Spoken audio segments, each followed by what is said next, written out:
And now, it's time for another Dice Tower review with Tom Vasel. Hey folks, I'm Tom Vasel, and today we're taking a look at the big score. Now, the big score from Ryder Games is you are like the leader of a group of criminals, and you are going to do one big score, rob the bank vault. But you need to prepare and rob a whole bunch of other places. Some of them seem bigger than the bank vault, but whatever. You're just doing a lot of robbery. This is a game of bluffing and counter-bluffing as you try to work kind of with other players and also against them, and also there's a bit of push your luck in here. This is a game that has two distinct halves to it. There are two games kind of back to back in this box, but you get points from both of them. They work together at the end. Let me show you.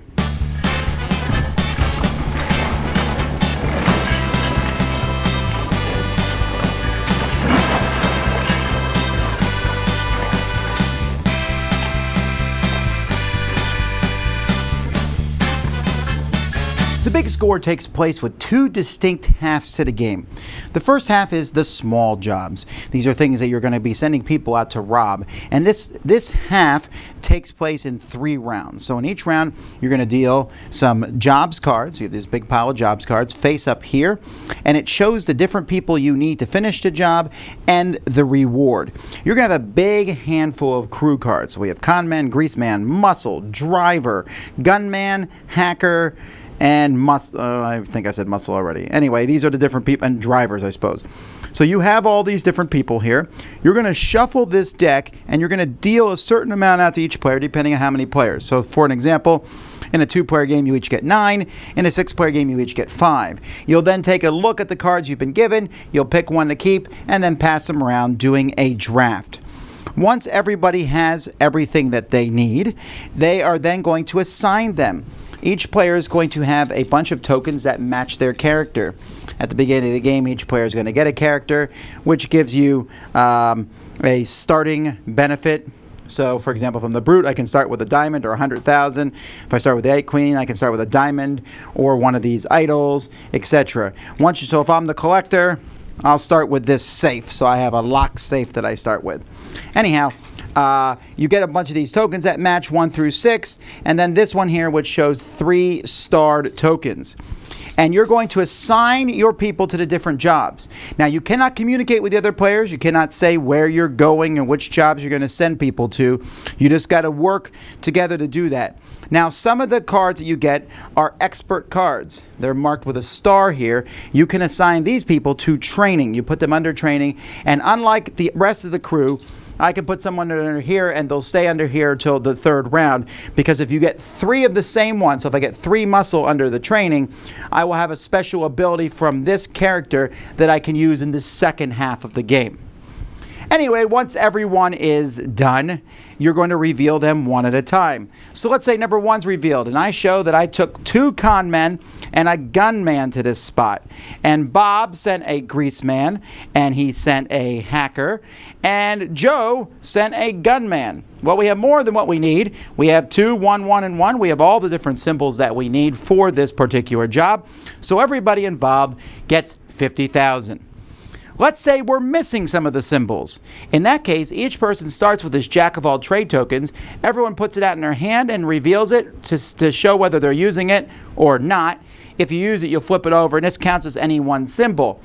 If you still don't have enough symbols, it fails. Otherwise, it could still succeed, and everyone gets the rewards listed on it. If it fails, each player involved has to pay 20,000. And the game comes with a whole pile of money. You start with some money at the beginning of the game, but there's also these, all these different denominations in here that you'll be able to throw around and get money for and such.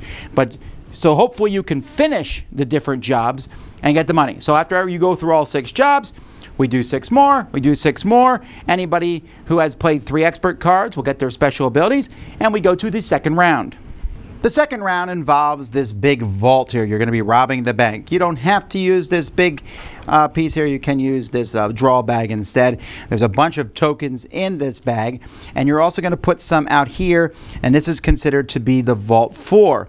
Remember, if anyone has 3 people of a kind, you have a special ability that you can use as an expert ability for your character.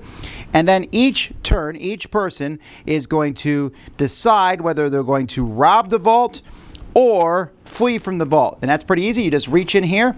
If you're fleeing, you take nothing.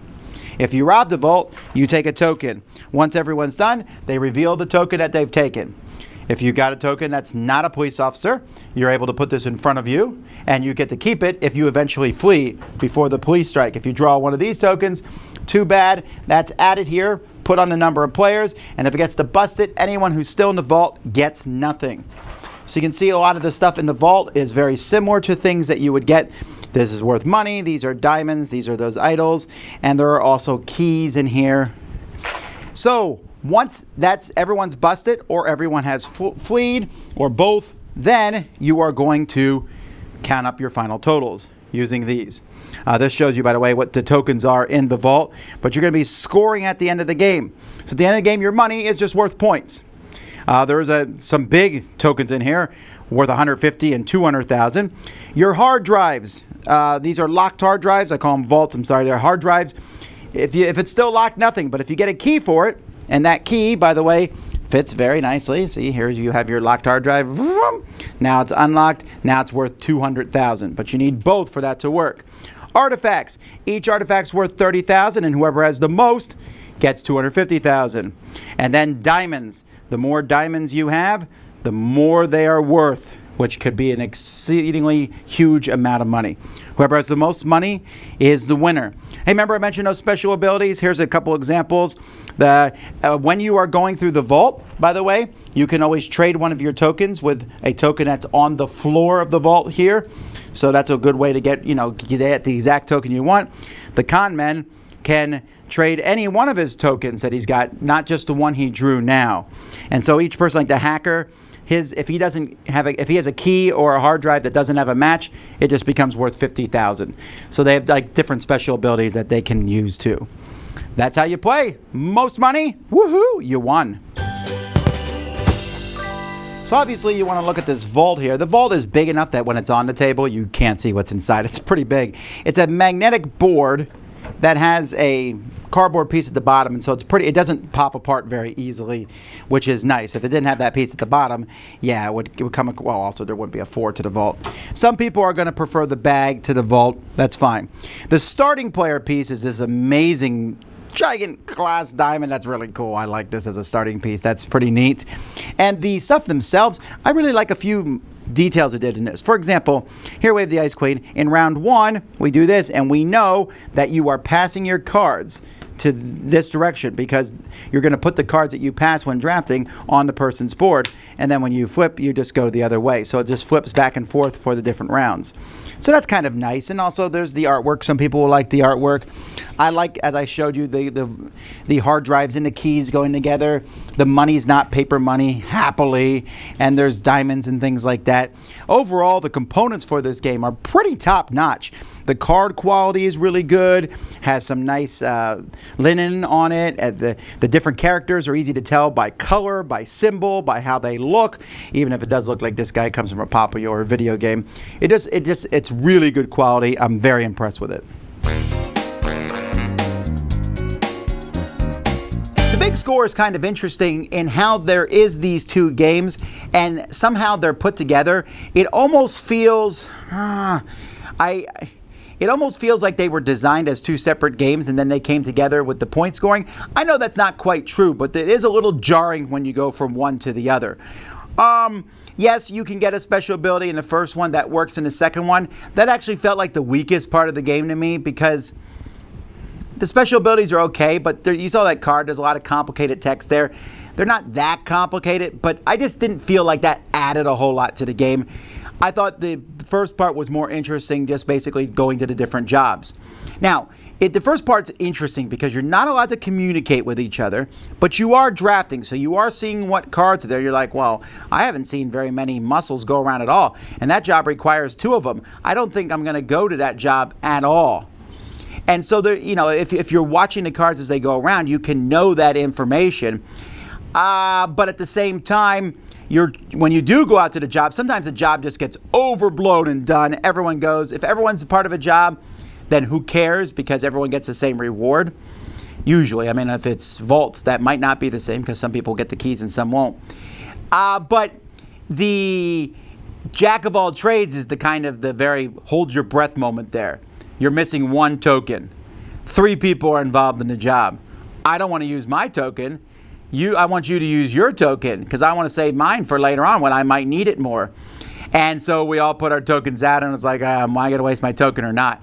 That's interesting. I like that whole little moment where everyone's like, what are you doing here? And I wonder how, I haven't played it with communication, I wonder how different the game would be if you could say, I want to go for these jobs. Anyone in with me? And kind of bluff it and say you're going to a job and then you don't send any of your people there. I wonder if that might make the game a different kind of fun experience. But it is fun to do that. It's fun. People are like, oh man, I can't believe you didn't go to, I can't believe no one else helped me here. Or you put all your stuff into one job. You're like, I don't care if anyone else comes here. I'm getting it done. And then everyone else throws one card in. So you did all the work and everyone else gets the credit. That's fun.